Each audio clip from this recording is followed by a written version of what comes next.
Olá, sejam todos muito bem-vindos ao nosso canal Movendo Ideias, o podcast que foi feito para você que deseja empreender. Hoje, como nosso primeiro episódio, nós traremos uma empresa desenvolvedora de software aqui em Blumenau. Blumenau hoje representa aproximadamente 12% de toda a indústria de software de Santa Catarina. Então, gostaria de trazer o nosso convidado, Johnny Capeleto, da empresa SouYes Tecnologia. Johnny, seja muito bem-vindo. Olá, obrigado, Kenny, pela oportunidade. Ter sido o primeiro episódio, ser convidado. E eu agradeço essa oportunidade e vamos conversar. Muito bem. Para deixar claro aqui para os nossos telespectadores, a SouYes não foi escolhida aleatoriamente.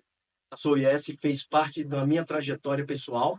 Eu trabalhei lá durante 13 anos, então eu fiz 2 graduações, a empresa pagou metade da minha faculdade. Então a gente tem uma relação não só profissional, a gente tem uma relação pessoal, de amizade. Então, para mim é um motivo de grande honra estar trazendo aqui nesse meu empreendimento, nesse investimento que nós estamos iniciando, trazer a SouYes para honrar também aquilo que a SouYes fez para mim lá atrás. Então, para mim é grande satisfação estar recebendo vocês aqui. Então, conte um pouquinho da sua história, Johnny. Se apresente aí para quem não conhece, não sabe a história da SouYes, do Johnny Capeleto. Bom, a SouYes é basicamente uma empresa de tecnologia. O nosso foco sempre foi a questão de desenvolver software de gestão. E nós somos uma empresa de 2015, então agora no início de 2015 nós vamos fazer 10 anos. E é um motivo de muito orgulho, né? Por que o Kenji ficou conosco há 13 anos? Porque vem desde a outra, de uma empresa anterior. Então, nós temos uma relação agora de muitos anos, né? O Kenji nos deixou, infelizmente, há um tempo atrás para empreender também, que é o foco, inclusive, desse nosso bate-papo aqui, dos desafios do empreendimento e a parte boa e a parte não tão boa de empreender. Mas a SouYes é uma empresa que vem atendendo os clientes no Brasil inteiro, há muito tempo. Nós temos clientes em todas as regiões do Brasil, temos canais também. E mais recentemente nós estamos focando também em oferecer um pouco de serviço, certo? Nosso foco sempre foi oferecer software e ERP, e nós estamos uma oferta nova agora, oferecer um pouco de serviço, BPO financeiro, e também algo relacionado com alguns softwares específicos, fazer algo que sempre está ligado com tecnologia. Antes da empresa SouYes, quem é o Johnny Capeleto? Qual a origem? De onde veio? Sempre foi empreendedor? É de família de empreendedores? Eu sou lá do extremo oeste de Santa Catarina, de uma cidadezinha chamada Iraceminha, perto de São Miguel do Oeste. Então, eu sempre fui empreendedor na vida, não necessariamente com empresas desde o início, né? Eu sou filho de agricultores, né? Meus pais continuam ainda lá no extremo oeste de Santa Catarina, estão na roça ainda. E eu comecei a trabalhar muito cedo. Minhas lembranças de 8, 9 anos de já estar ajudando na roça os meus pais, né? Mas meus pais, eles sempre foram muito firmes em relação à questão do estudo. Então a gente trabalhava, desde cedo a gente trabalhava meio período, mas o outro período, né, o contraturno era estudar.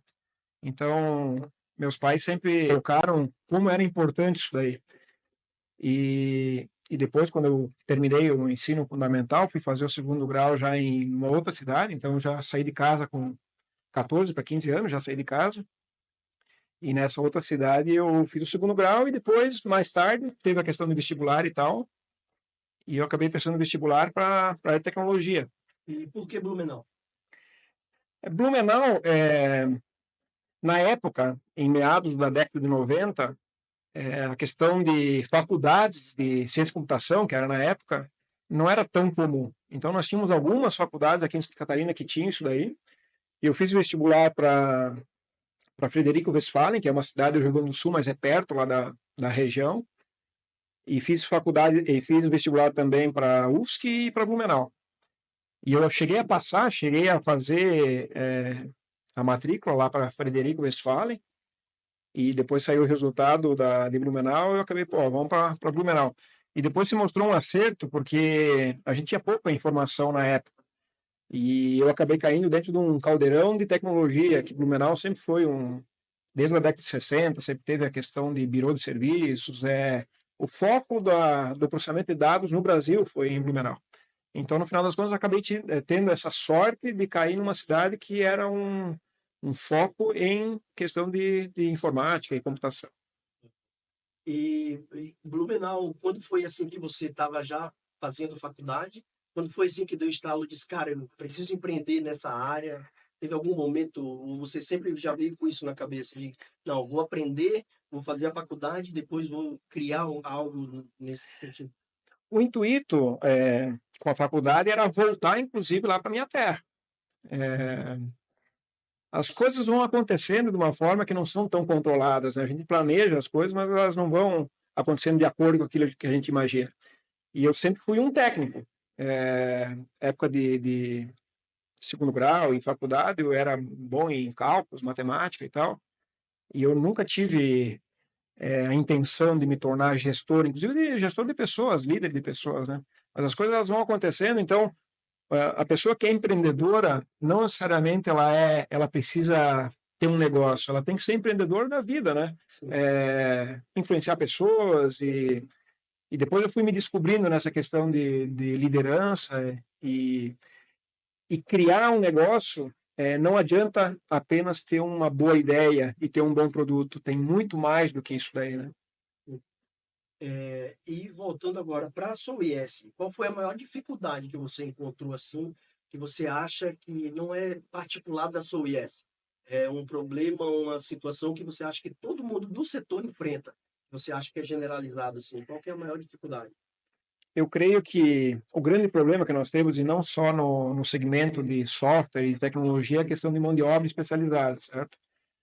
Em Blumenau, existem vários programas e vários incentivos, isso tem sido feito bastante, inclusive na nossa cidade, de criação de jovens e treinamento, mas ainda assim existe essa questão de dificuldade em mão de obra especializada, existe uma demanda muito alta e a cidade ela tem conseguido suprir, mas a duras penas. A gente sofre, na verdade, para conseguir essas pessoas que são especializadas. Então, eu diria que a grande dificuldade é a mão de obra mesmo.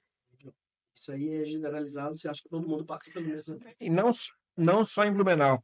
Eu creio que nós tivemos um pico durante a pandemia, isso não tem dúvida, né? Então, agora o mercado ele tem voltado para uma situação um pouco normal, mais normal, mas durante a pandemia a gente teve uma demanda muito alta e uma necessidade muito alta de tecnologia, né, até para suprir aquilo que a pandemia gerou, mas eu acho que agora voltou, mas ainda assim é uma questão que vai afetar todo mundo, afeta as grandes empresas, as pequenas empresas, as médias empresas, e a pessoa que está pensando em empreender vai passar por essa dificuldade também. Mão de obra especializada.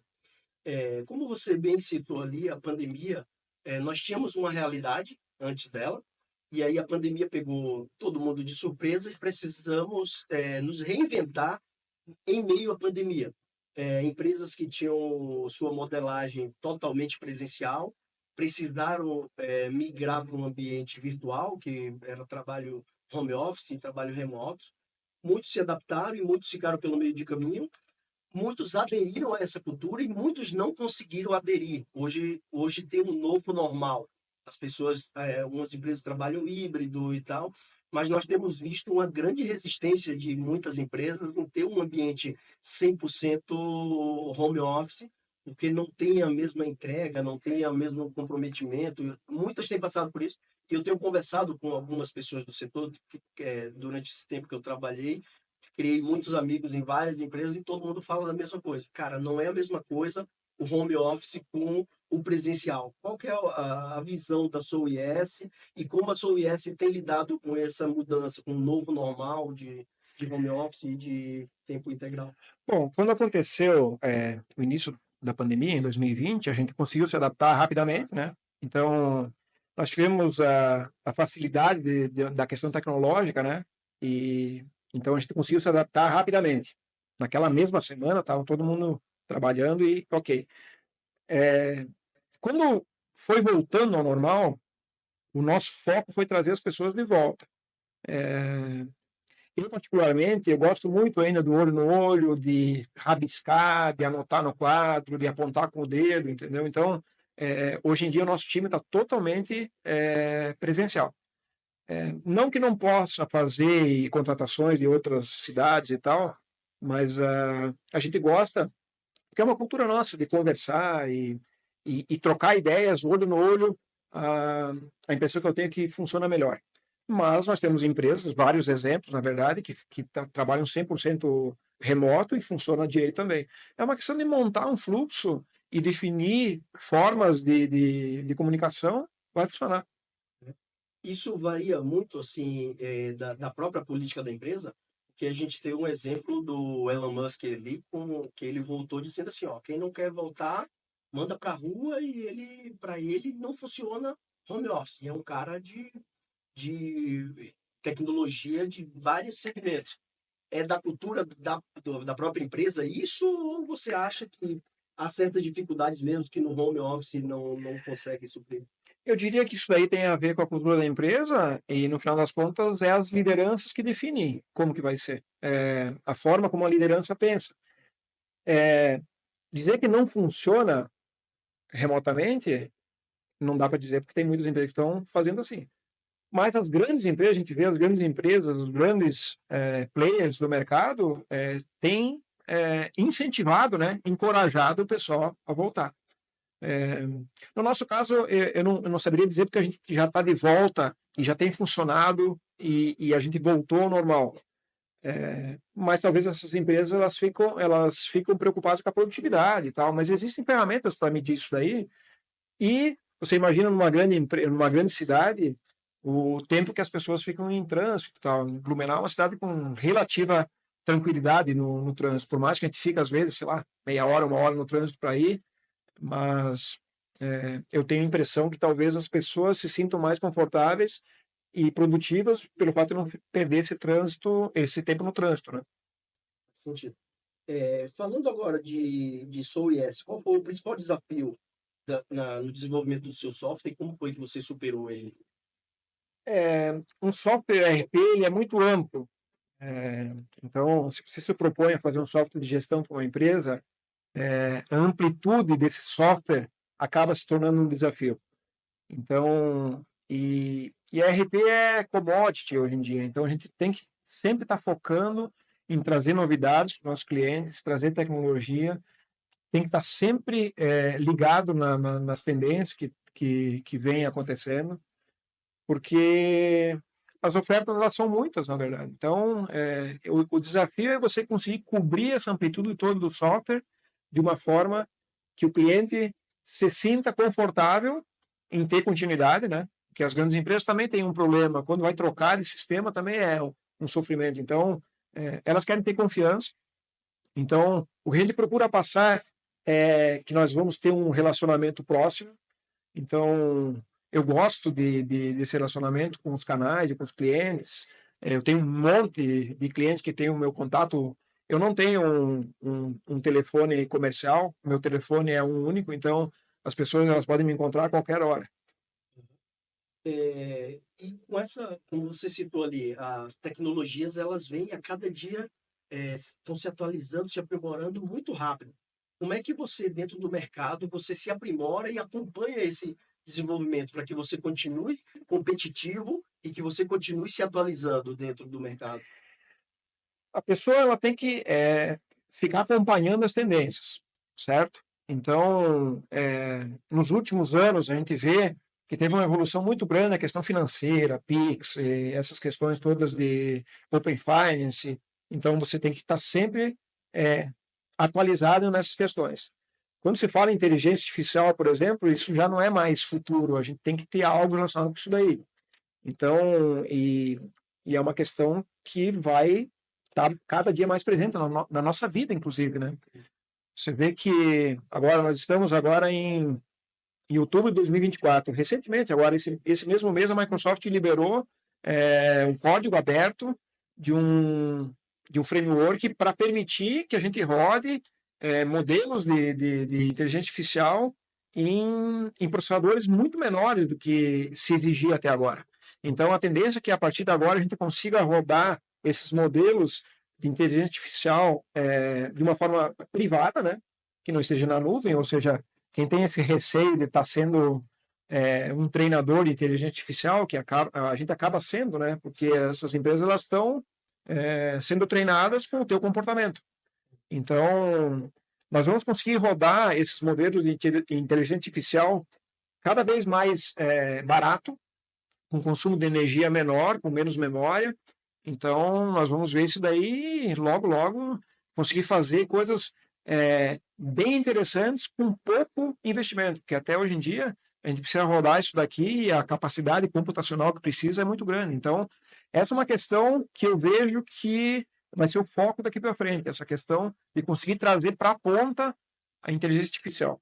Isso é uma realidade que a gente já tem visto, né? O WhatsApp agora já teve uma atualização que já vem com inteligência artificial. TikTok essa semana lançou a inteligência artificial que cria sua voz, o seu próprio avatar dentro da própria plataforma. E nós temos visto inúmeros exemplos aí que a inteligência artificial já é uma realidade, pelo que parece, veio para ficar, né? Não é mais uma tendência, é momento presente. Mas muito mais que essas questões de grandes empresas colocando, eu acho que o futuro é você conseguir fazer uma inteligência artificial privada, certo? Sem que ninguém, ou você definir o teu modelo e conseguir, daí sim você vai conseguir ter chatbots e robôs que consigam fazer de uma forma descentralizada essa questão da inteligência artificial, tá? E você consegue, assim, dentro do seu software, um case de sucesso de que o seu software ajudou uma empresa a melhorar? Bom, ao longo desses 30 anos que eu tenho de operação com software e tal, né? Então, a SOIS não é a minha primeira empresa, eu já tive uma outra empresa, então eu sou empresário da área de tecnologia já faz muitos anos, mais de 20 anos, 25 anos. A gente já resolveu uma série de problemas. Eu sempre digo que aquilo que pode ser automatizado deve ser automatizado. Então, para dar um exemplo, o mesmo software que nós oferecemos para os nossos clientes é o software que a SOIS usa. E eu sou um empresário também. Então, as dores que os meus clientes têm, eu também tenho. Então, tudo aquilo que eu vejo que eu posso automatizar para tirar informação para mim, eu faço também. Então, você tem que tirar a operação humana, que é aquilo que mais custa caro para as empresas, é o homem-hora, e colocar automatizações. A gente nunca vai ter a possibilidade de tirar 100% da decisão humana, mesmo com a evolução da IA e tal. Nós vamos ainda continuar precisando de um humano decidindo, mas aquilo que pode ser automatizado e compilado e trazido de uma forma para você mais legível, que você possa tomar uma decisão de uma maneira mais rápida e correta, tem que ser feito. Aquele trabalho repetitivo que a gente fala, né? Que tem uma pessoa fazendo sempre aquilo, aí você vai perguntar, por que você faz assim? Ah, não sei, quando eu entrei já era desse jeito. Sempre foi assim. Sempre foi assim. Sempre foi assim. Nós temos que quebrar esses paradigmas aí. Automatizar. Automatizar e tirar a tarefa repetitiva, deixar os humanos para aquilo que a máquina ainda não faz, que é a sensibilidade, certo? Você falou aí, você já empreende há 25 anos, você já é empresário já do segmento. Como foi que você financiou sua primeira empresa e qual conselho você daria para quem está em busca de aporte para investir num projeto e está em busca de cases ou de alguém para entrar com um financiamento? Você vê que lá em meados da década de 90 e início dos anos 2000 era muito pouco, era menos difundida essa questão de startups e fundos de investimento e tal. Então, lá no início foi um autofinanciamento, né? Teve ajustes que a gente fez e foi criando. A gente não foi tão ousado, a gente foi crescendo de uma forma controlada. Mas hoje em dia, quem quer empreender tem uma série de programas, inclusive do governo, a CAT, aqui em Santa Catarina, tem vários programas de fomento para startups. E depois que você sair da linha d'água, você tem fundos que podem te acelerar, entendeu? Então, se você estiver disposto a dar algo em troca, veja, essas pessoas elas são investidores, o próprio nome já diz. Então, elas vão querer algo em troca. Retorno. Eles querem retorno. Então, existe essa possibilidade. Está muito difundido e tem E tem muitos fundos por aí, os programas de fomento, criação de startups, tem muita coisa. Quem está disposto a investir nisso daí tem bastante coisa. Você recentemente, a sua OIS estava ali, vocês estavam num simpósio, numa feira no Rio Grande do Sul. Vocês participam desses eventos em função de networking ou a empresa vai para lá para fechar negócios? Qual que foi o intuito dessa participação? Eu diria que são vários aspectos, né? O networking é importante, a gente gosta de conversar, gosta de abrir novas possibilidades. Você imagina que você pode ser cliente ou fornecedor quando tem muita gente envolvido nessas rodadas de negócio que existem nessas feiras aí, você pode é, pegar oportunidades para ti, inclusive, né? Ou seja, você pode ser um cliente das pessoas que estão lá. Network, fechar negócios, a gente trouxe muitas possibilidades de negócio, foi uma feira bastante importante lá no Rio Grande do Sul, a Mercopar, lá em Caxias do Sul, uma feira, é a maior feira de inovação na área de indústria da América Latina, e também essa questão de a gente trazer novidades, né? Eu gosto de estar acompanhando aquilo que vem acontecendo e às vezes a gente vê coisas que dão insights importantes para a gente mudar um pouco, ou pensar em alternativas, ou trazer inovação para a empresa de uma forma de comparando com aquilo que as outras empresas estão fazendo, né? Qual o papel da cultura organizacional que desempenha na sua UIS, principalmente em retenção de talentos ou até no desenvolvimento de novas tecnologias no software? Bom, para quem trabalha com tecnologia, ele quer estar envolvido com inovação. Então, nós procuramos lá sempre dar para o pessoal essa questão de estar trabalhando com inovação. Mas é um desafio, tá? Você reter pessoas, né? Essa geração mais nova, elas, elas têm esse conceito de não tá legal, vou trocar, certo? E você mesmo falou, você trabalhou conosco durante 13 anos, e essas pessoas, eu gosto de relacionamento de longo prazo com pessoas. Se for para escolher entre um gênio e uma pessoa que é ponta firme, que eu tenho confiança e que essa pessoa eu sei que eu posso contar, eu escolho essa pessoa que eu vou ter um relacionamento de mais longo prazo e que eu possa contar. Mas é um desafio. Você reter pessoas hoje em dia, você tem que dar sempre possibilidades de inovação e evolução. Então é assim que nós tratamos os nossos funcionários lá. Além dos benefícios normais, você falou que a gente ajuda com a educação e tal, acho que isso é fundamental, treinar as pessoas para que elas cresçam, na verdade, não só como pessoas, mas também como profissionais, né? Legal. Você falou ali a respeito de novos empreendedores quando vão, que hoje tem muitas ferramentas. Como é que você enxerga essa colaboração de startups com grandes cases já consolidados no mercado? Você acha que existe essa aproximação, que tem essa facilidade de você pegar ideias de quem está chegando agora no mercado com uma startup e você já sendo um case consolidado no mercado? Como é que é essa relação? Você acha que existe uma colaboração mútua? Ou... Não tem dúvida, uma grande empresa ela pode se interessar por aquilo que você fez bem, certo? Você montar uma empresa não é só ter um bom produto, certo? Você tem muito mais do que um bom software no nosso caso, né? Então, as grandes empresas elas estão de olho em todas essas startups aí. E tem vários casos, né? Nós temos vários casos de empresas grandes que vão lá e absorvem essas startups ou compram essas startups, entendeu? Então, é algo relativamente natural hoje em dia no nosso negócio. Que conselho você daria para um cara que está iniciando com uma startup, que está tentando se conectar com um player desse de sucesso? Qual conselho você daria?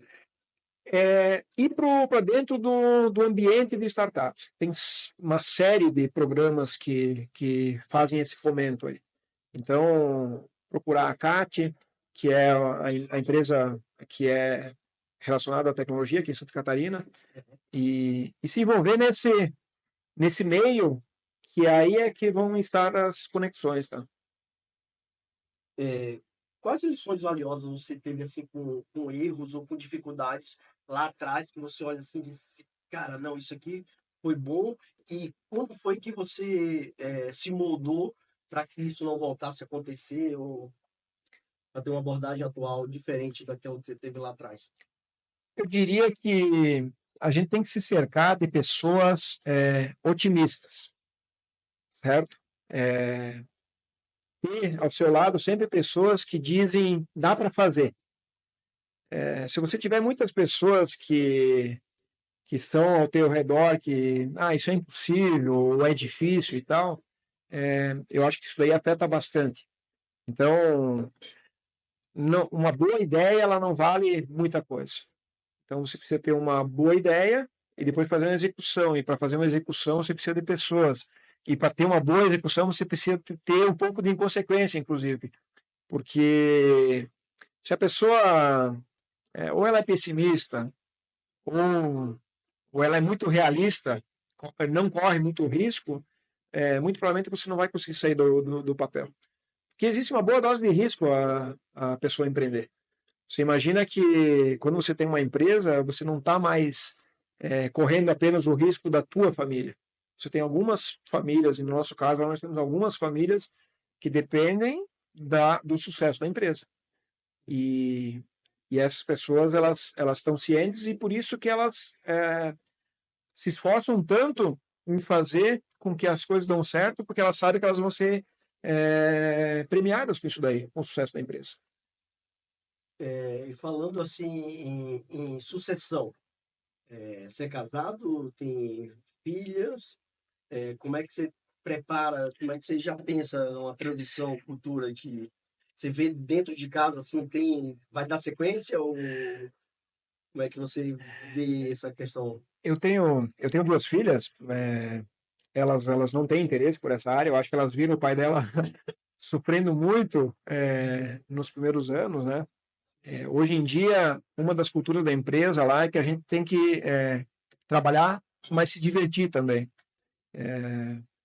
Quando tem que pegar, a gente pega junto, mas eu sou defensor de você trabalhar bem durante o horário comercial. E depois, na hora que deu, tem que ir para casa, ficar com a família, tem que curtir. Eu já trabalhei muito fora de horário, virei muitas noites, trabalhei no final de semana e tal. Então, eu acho que as minhas filhas acabaram vendo que talvez não é isso daí. E fora que elas não têm muito aptidão e não gostam muito da questão de software e tal. Então, é um desafio. A sucessão é um desafio. Mas eu sou relativamente jovem ainda, eu tenho bastante lenha para queimar, então eu estou com bastante energia ainda, eu ainda crio coisas novas, eu fico imaginando o tempo todo coisas novas para criar. Então, é isso que me motiva, ficar criando coisas novas, né? Porque se você não tem nenhum objetivo de criação, você acaba ficando todo dia no mesmo e daí você acaba se tornando uma pessoa que não produz nada de novo, né? Eu ouvi dizer que a SouYes tem novidades aí. Já tá no mercado o novo software ou ainda é embrião? Como é que tá? Já está podendo falar sobre isso? Sim, a SouYes, ela é uma empresa de desenvolvimento de sistemas ERP, sempre foi. Então, os nossos clientes, nós temos algo em torno de 600 clientes no Brasil inteiro. Além de começar a oferecer agora, mais recentemente, alguma coisa de serviço com BPO financeiro, ou seja, oferecer para os nossos clientes uma operação do financeiro para quem usa o nosso sistema. Nós também agora vamos entregar softwares que se conectam em outros ERPs. Então, softwares um pouco mais especialistas e nichados.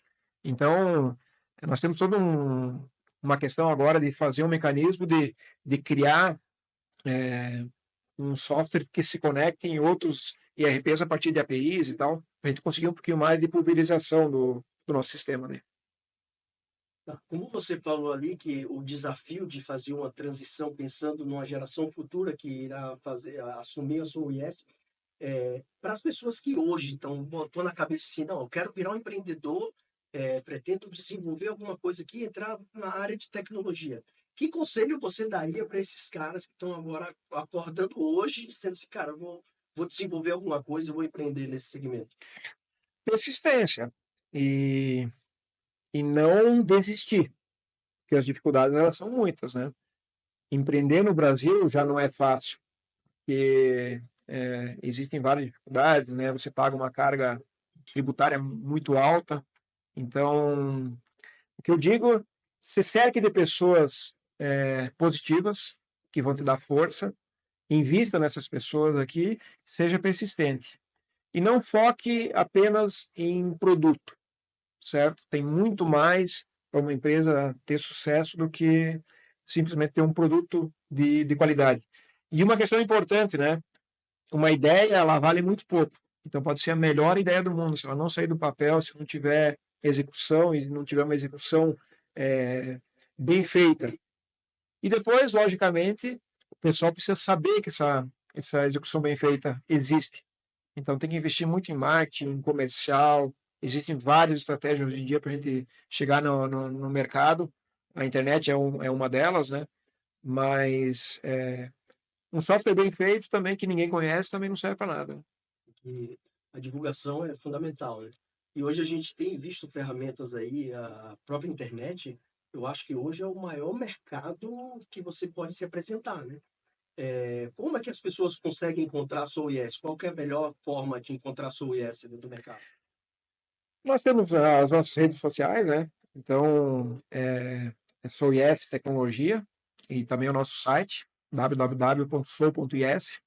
Então, quem quiser nos conhecer um pouco melhor, é só nos procurar nas nossas redes sociais ou no nosso site, vai ter todas as informações. Né? Qual que é o nicho de mercado, assim, especialidade da Sou Yes? Se tem algum nicho específico ou a Sou Yes consegue atender vários segmentos dentro do mercado? Qual é a especialização assim do software da Sou Yes? Nós temos um back-office de bastante amplitude. Nós temos clientes na área da indústria, tanto que a gente foi agora para essa feira lá em Rio Grande do Sul e a gente teve bastante contatos lá e uma aderência muito boa. Nós temos também muitos clientes no varejo, distribuição, na área de serviço, então a gente tem um back-office bem amplo que consegue atender bem esses segmentos aí. Indústria, Serviço, varejo, distribuição. beleza, então. É, Pelo visto, o nosso bate-papo tomou um direcionamento muito bom, Johnny. Foi um momento bem legal. Gostaria novamente de agradecer a sua presença aqui. E antes de encerrarmos, eu gostaria que você deixasse uma mensagem. Seja uma mensagem sua da Soul Yes, ou uma mensagem de um livro, um filme que você viu, imaginando que essa mensagem tem potencial de alcançar 8 bilhões de pessoas. Qual seria a mensagem que o empresário Johnny Capeleto deixaria hoje para esse público? A mensagem que eu deixo é que cada um tem que fazer o seu melhor. E o meu papel hoje em dia, além de fazer o meu melhor, eu busco extrair o melhor das pessoas que estão comigo.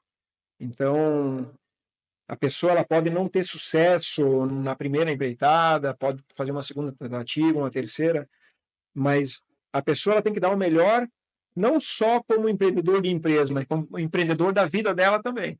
Então, as pessoas que estão buscando empreender, que deem o seu melhor. Dando o seu melhor, as coisas vão acontecer. Isso eu não tenho dúvida. Maravilha.